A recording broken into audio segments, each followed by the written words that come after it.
안녕하십니까. 무명의 그리스도인입니다. 이번 시간은 지난 시간에 이어 유기적 교회 공동체의 방해 요소 11조에 대한 문제 두 번째 시간을 가지겠습니다. 이제 구약의 율법이었던 11조, 즉 이스라엘의 세금 제도였던 11조를 오늘날 예수 그리스도의 지체된 교회 공동체에서 교인들에게 의무로 지우는 것이 타당한지 아닌지를 성경적으로, 역사적으로 살펴볼 필요가 있습니다. 그 전에 독자들 중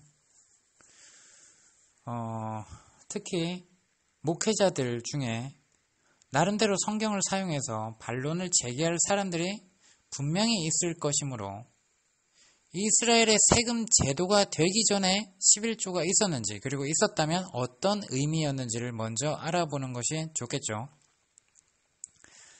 아브라함의 11조? 자, 11조를 강조하는 사람들은 다음과 같이 따집니다. 모세가 시내산에서 받은 율법에 분명히 11조가 여호와의 것이라고 했으니, 그죠? 레위기 27장 30절에 있습니다. 율법 시대의 이스라엘은 그렇다 치고 그 한참 전에 살았던 조상 아브라함은 율법 시대가 아닌 시대에 제사장 멜기세덱에게 11조를 바쳤는데, 자, 창세기 14장 17절에서 20절에 나와 있습니다. 자, 이것은 어떻게 설명할 것인가? 자, 이런 반론에 대해서 제 주장이 아닌 아주 유명한 교회를 세우려고 교회 성장 세미나를 수없이 미국 전역을 돌면서 하고 많은 지역을 돌면서 했던 프랭크 바이올라라는 사람이 있습니다. 그의 책 이교에 물든 기독교 233페이지에서 다음과 같이 명쾌한 논리로 답해줍니다. 첫째, 아브라함의 11조는 철저하게 자발적이었다. 강요받은 적이 없었다. 하나님께서 이스라엘에 11조를 명하신 것처럼 그에게 명하시지 않았다. 둘째, 아브라함은 그가 싸웠던 특정한 전투에서 얻은 노획물 중에서 11조를 했다. 그는 자기의 정기적인 소득이나 재산에서 11조를 하지 않았다. 아브라함의 11조는 당신이 복권에 당첨되었다든지 잭팟을 터뜨렸다든지 아니면 직장에서 보너스를 받아서 11조를 했다고 하는 것과 비슷하다 하겠다. 셋째, 그리고 가장 중요한 것은 이것이 아브라함이 지상에서 175년 동안을 살면서 11조를 바쳤던 유일한 기록이다. 우리는 그가 또다시 그런 11조를 드렸다는 증거를 찾아볼 수 없다. 결과적으로 당신이 만약 아브라함의 경우에 본문을 증빙 자료로 사용하기, proof text라는 방식이죠. 이것을 적용해서 그리스도인들이 11조를 해야 한다라고 주장하는 근거로 내세운다면 당신이 11조를 해야 할 의무는 딱 한 번뿐이다. 하나님께서 싸우러 나가는 아브라함에게 그돌라오멜 연합군과의 전투에서 승리하게 해줄 테니 탈취물 중에서 11조를 바쳐라 라고 명령하신 적이 없습니다. 또는 11조를 바치겠다고 맹세하면 전투에 이기게 해주겠다는 식의 거래도 하나님께서 제의하신 적이 없습니다. 아브라함이 순전히 자발적으로 하나님의 제사장 멜기세덱에게 10분의 1을 바친 것이고, 이것을 오늘날 그리스도인들도 11조를 바쳐야 한다는 명령이라고 여기는 것이 얼마나 황당한 발상입니까?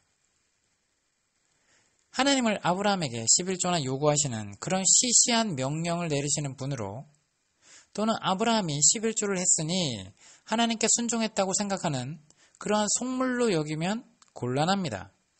마찬가지로 하나님을 오늘날의 그리스도인들에게 11조나 명령하시는 분으로 알아서야 되겠습니까? 11조를 드려라. 내가 너희에게 복을 내릴 테니 그것이 11조가 복을 심는 씨앗이다. 이렇게 가르치면 되겠습니까? 또 복음으로 예수 그리스도와 함께 공동 상속자가 된 그리스도인들이 11조를 했다고 순종, 운운하는 것이 얼마나 한심한 수준입니까? 하나님은 하나밖에 없는 독자 이삭을 바치라는 엄청난 명령을 내리시는 분이고, 아브라함은 그런 명령에 순종할 정도로 하나님과 친밀한 관계를 누리던 사람입니다.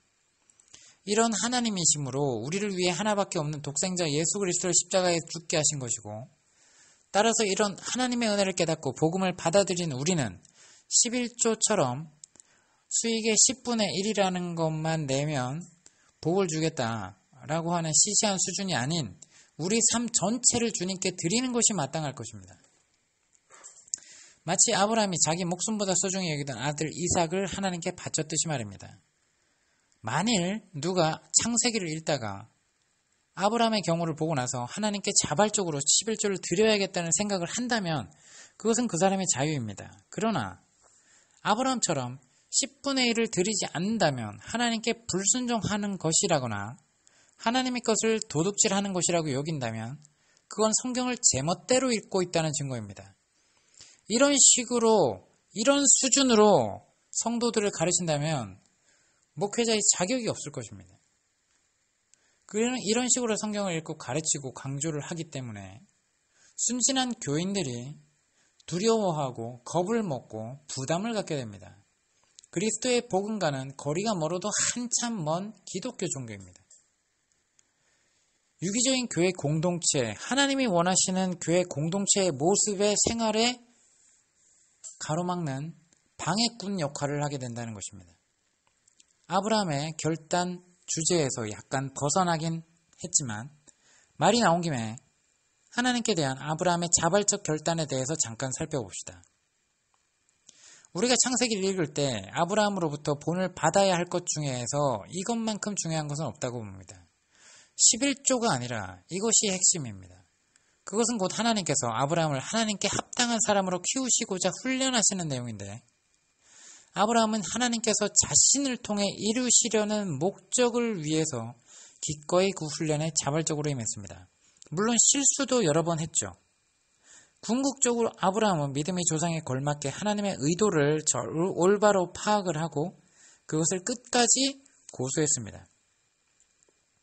창세기 12장 2절 하나님의 목적은 아브라함을 복의 근원이 되게 하는 것이었고, 창세기 12장 7절, 13장 15절, 15장 7절에서 나왔듯이 그것은 오직 가나안 땅에서고, 그리고 창세기 17장 19절처럼 그것은 이삭을 통해서 이루어져야 했습니다. 이 하나님의 뜻을 이루는 과정에서 아브라함은 많은 훈련을 받게 되죠. 아브라함이 하나님의 뜻을 이루어가는 과정에서 위에서 언급한 것처럼 제멋대로 실수를 범한 적도 여러 번 있었습니다. 75년 동안이나 살아왔던 메소포타미아를 떠나 하나님께서 지시하는 가나안 땅으로 가는 과감한 결단을 하고 실행에 옮겼습니다. 자, 아브라함도 이방인으로부터 시작했습니다. 자, 과감한 결단을 하고 실행에 옮겼죠. 하지만 그 땅에 기근이 닥치자 믿음이 연약해져서 애굽으로 갔다가 큰 코 다칠 뻔하고 또 다시 돌아오기도 했죠. 창세기 16장에 보면 또 하나님께서 주실 아들을 통해 하나님의 뜻이 이루어져야 되는데 엉뚱하게 조급해하는 아내의 말을 듣고 여종과 동침해서 이스마엘을 낳는 잘못을 저지르기도 하죠. 하지만 아브라함은 이런 모든 잘못들을 극복하고 일어나서 하나님의 뜻을 고집하는 사람으로 점점 변모해 갑니다. 창세기 13장 1절에서 12절 보면 조카인 롯을 보내면서까지 물이 넉넉한 좋은 땅을 포기하면서까지 가나안 땅을 고수하며, 창세기 21장 8절에서 14절 말씀처럼 이삭을 통해서 라는 하나님의 뜻을 고수하기 위해 장남 이스마엘을 내쫓는 결단까지 내립니다. 또 그리고 창세기 24장 5절에서 8절 말씀처럼 이삭의 아내를 구할 사명을 받고 메소포타미아로 떠나보내는 종에게 절대로 이삭을 데리고 가지 못하도록 반복해서 강조하기도 합니다. 혹시나 이삭이 그곳에 갔다가 거기서 발목 잡히게 되면 가나안 땅에서 이루어져야 하는 하나님의 목적이 다 수포로 돌아갈 것을 미리 차단하는 아브라함의 마음을 엿볼 수 있습니다. 그리고 창세기 25장에서는 아내가 죽고 난 후에 취한 후처의 소생들을 자기의 생전에 가나안 땅으로부터 또 이삭으로부터 멀리 떠나도록 조치하는 아브라함을 볼 수 있습니다. 하나님의 목적이 이루어지는데 방해되는 요소들을 자기가 살아있을 때 일찌감치 제거를 하는 것이죠. 하나님이 시켜서 한 것이 아니라 하나님의 마음과 의도를 읽고 하나님의 목적을 위해 기꺼이 결단을 내린 것입니다. 예수님 제자로서의 결단, 이런 과정에서 아브라함이 받은 훈련은 사람, 목적, 소유에 관한 것이었습니다. 자, 영어로 말하면 흔히 3P라고 하는 것입니다. Purpose, People, Possession. 자, 이 사람, 목적, 소유, 이것에 하나님에게 속한 사람이라면 누구나 이것을 거쳐야 한다고 생각합니다. 여러분, 사람에 대한 시험이 있었습니까? 그리고 삶의 목적에 대한 방황이 있었습니까? 그리고 나의 소유에 대한 가장 아끼는 것에 대한 그것에 대한 결단이 있었습니까? 예수 그리스도 안에 있는 아브라함의 영적 후손인 우리도 아브라함처럼 이런 훈련을 받으며 자발적인 결단을 해나가야 합니다. 예수님의 다음과 같은 말씀을 깊이 새겨야 합니다. 누가복음 24장 25절에서 35절 중에 일부 부분을 이야기해 보겠습니다. 수많은 무리가 함께 갈새 예수께서 돌이키사 이르시되 물은 내게 오는 자는 자기 부모와 처자와 형제와 자매와 더욱이 자기 목숨까지 미워하지 아니하면 능히 내 제자가 되지 못하고. 자, 이건 사람에 대한 관계에 대한 부분인 것입니다. 사람보다 하나님을 더 사랑해서는 안 된다는 것이죠. 자, 누구든지 자기 십자가를 지고 나를 따르지 않는 자도 능히 내 제자가 되지 못하리라. 이거는 목적에 대한 부분이죠. 이와 같이 너희 중에 누구든지 자기의 모든 소유를 버리지 아니하면 능히 내 제자가 되지 못하리라. 자, 이건 소유에 대한 부분입니다. 소금이 좋은 것이나 소금도 만일 그 맛을 잃으면 무엇으로 짜게 하리요. 땅에도 거름에도 쓸데없어 내버리느니라. 들을 귀가 있는 자는 들을지어다 하시니라.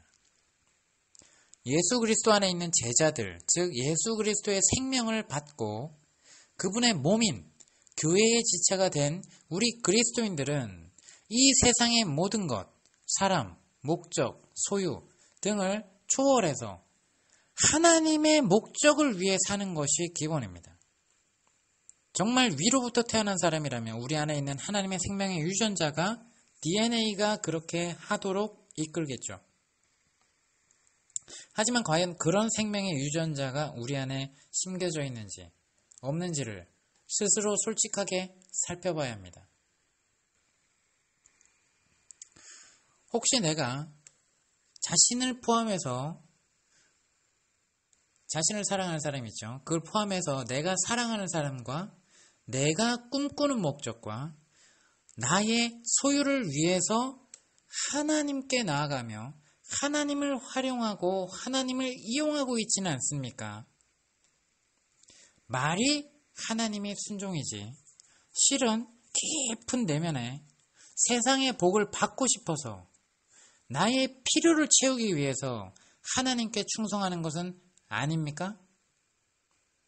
이것은 영적인 하나님께 대한 충성이 아니라 하나님께 받은 은혜에 감사해서 나오는 순종이 아니라 영적 거래인 것입니다. 11조가 혹시 그런 거래의 역할을 하고 있지는 않습니까? 예수 그리스도의 몸의 지체로서 영광스러운 하나님의 목적, 즉 창세 전에 하나님께서 계획하신 경륜을 이루기 위해 사는 우리가 구약시대 수준의 저차원적인 11조 같은 율법을 지키면서 대단한 신앙으로 착각하면 안 되는 것입니다. 왜 하나님께 10분의 1만 드립니까? 우리의 모든 재능과 모든 건강과 모든 시간과 모든 노력과 모든 열정과 모든 소유를 주님의 뜻 가운데 내려놔야 됩니다. 우리는 청지기입니다. 즉 우리에게 있는 모든 것은 하나님의 것이라는 말입니다. 다만 우리가 그것을 맡아서 하나님의 목적을 위해 사용할 뿐입니다. 이것을 이론이 아닌 진짜 삶 속에서 그대로 순종하며 살아가는 사람에게 11조를 하라고 11조만을 하라고 요구하는 것은 모욕이죠. 그래서 1세기의 교회 성도들에게 쓴 편지 그 어디에도 11조라는 말이 등장하지 않습니다. 왜냐하면 그들은 다 알았거든요. 11조의 본질적인 의미를 알았거든요. 11조가 여러분이 아는 것처럼 내 소유의 10분의 1이라는 개념이 본질이 아니라는 것입니다. 예수 그리스도의 몸으로 살아가는 유기적인 교회 공동체에서는 그것이 너무나도 수준 낮은 말이기 때문이라는 것입니다.